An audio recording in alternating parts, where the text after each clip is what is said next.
আমার নবীর চরিত্র কেমন জানেননি?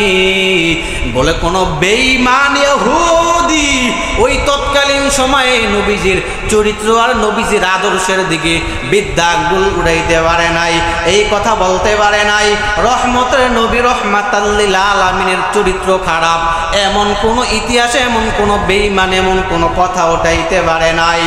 ওই নবীজি যখন আম্মাজান খাদিজা রাদিয়াল্লাহু তাআলা আনহাকে যখন বিবাহ করেন, ওই বিবাহের খুতবা প্রদান করেছিলেন চাচা আবু তালেব। চাচা আবু তালেব ওই বিবাহের খুতবার মধ্যে বলেন, আমার বাতিজা মুহাম্মদ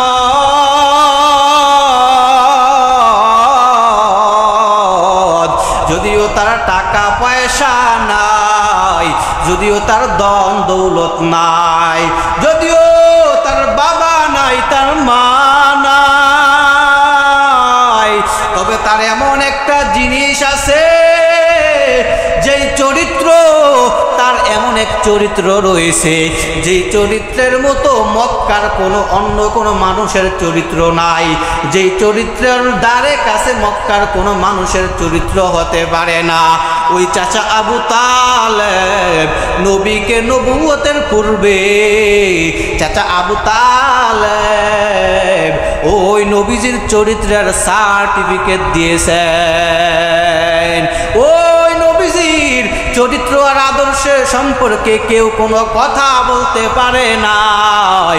আজকে ১৫০০ বছর পরে আইসা কত বেঈমান নাস্তিক ইহুদিরা নবীজির চরিত্র নিয়ে প্রশ্ন তোলে, নবীজির আদর্শ নিয়ে প্রশ্ন তোলে, নবীজির চরিত্র নিয়ে প্রশ্ন তোলে। বলে নবীজি নাকি যৌবনের তারুণায়, নবীজি নাকি একাধিক বিবাহ করছে। তারা বলে নবীজির দাড়ি নাকি ছাগলের দাড়ি, বলে তারা বলে নবীজি নাকি সন্ত্রাসী নবী। তারা বলে নবীজিকে নিয়ে ১৫০০ বছর পরে আইসা কত বেঈমান নাস্তিকরা নবীজির নিয়ে এখন কথা বলে। এখন আমরা নবীর উম্মত হইয়া, আমরা নবীর আশিক দাবি কইরা ওই বেঈমান কুলাঙ্গারদের বিচারের জন্য আমরা রাস্তায় নামতে পারি না। বলেন আমাদের ঈমান আর আমাদের আমল কতটুকু আমাদের ঈমান আছে আমাদের মধ্যে, আমাদের অন্তরের মধ্যে রাসূল সম্পর্কে, আল্লাহ সম্পর্কে কতটুকু মায়া মোহাব্বত আছে, কতটুকু ঈমান আছে।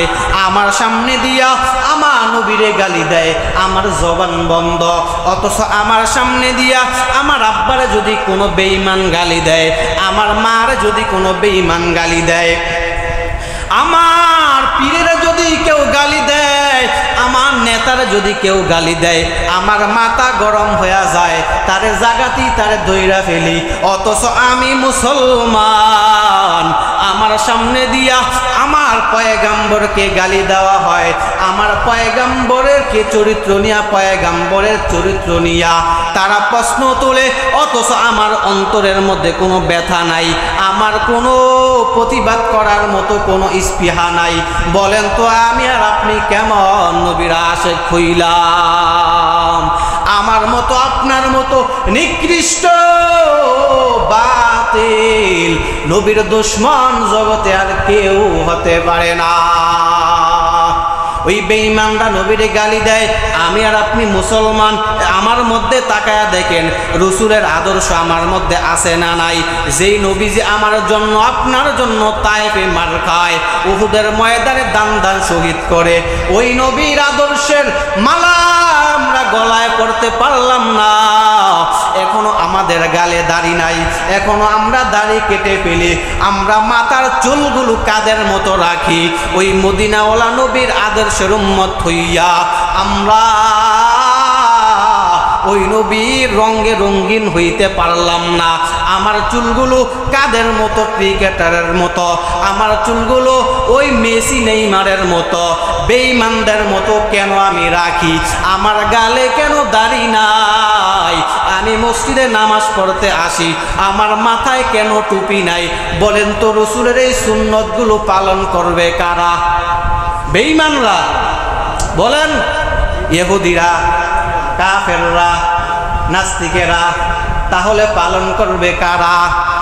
মুসলমানরা। এখন যদি মুসলমানরাই পালন না করে, তাহলে বলেন আপনি নবীর উম্মত দাবি কইরা ওই হাসরের ময়দানে যেই দিন বান্দার কলিজা ফেটে যাওয়া উপক্রম তৃষ্ণায়, ওই দিন নবীর হাত থেকে হাউজে কাউসারের পানি পান করবেন, এই আশায় আপনি আছেন? হ্যাঁ, ওই কবরের মধ্যে গেলে প্রশ্ন করবে তোমার নবীকে। আপনার সামনে নবীর ছবি ধরা হবে, আপনি বলে ফেলবেন ইনি আমার নবী। এত সহজ। নবীর রঙে রঙিন হইয়া তারপরে বান্দা কবরে যাও। এজন্যই আল্লাহ বলেন কুল ইন কুনতুম তুহিব্বুনাল্লাহা ফাত্তাবিউনি ইউহিব্বুকুমুল্লাহ।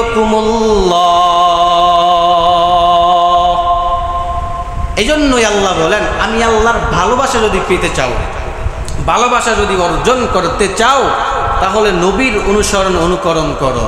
তো নবীর অনুসরণ অনুকরণ কেমনে করব? বলে নবীজির সুন্নাহের মাধ্যমে, নবীজির সুন্নাহের মাধ্যমে নবীকে আমরা অনুসরণ অনুকরণ করব। এখন নবীর সুন্নাহ আমরা কেমনে অনুসরণ করব? বলে যারা আহলে হক ওলামায়ে কেরাম, আহলে হক ওলামায়ে কেরামদেরকে দেখে দেখে তারপরে রসুলের সুন্নাহগুলো আমরা আমাদের জীবনে ফুটায়া তুলব ইনশাআল্লাহ। সবাই রাজি আছি তো ইনশাআল্লাহ? সবাই রাজি আছি তো ইনশাআল্লাহ?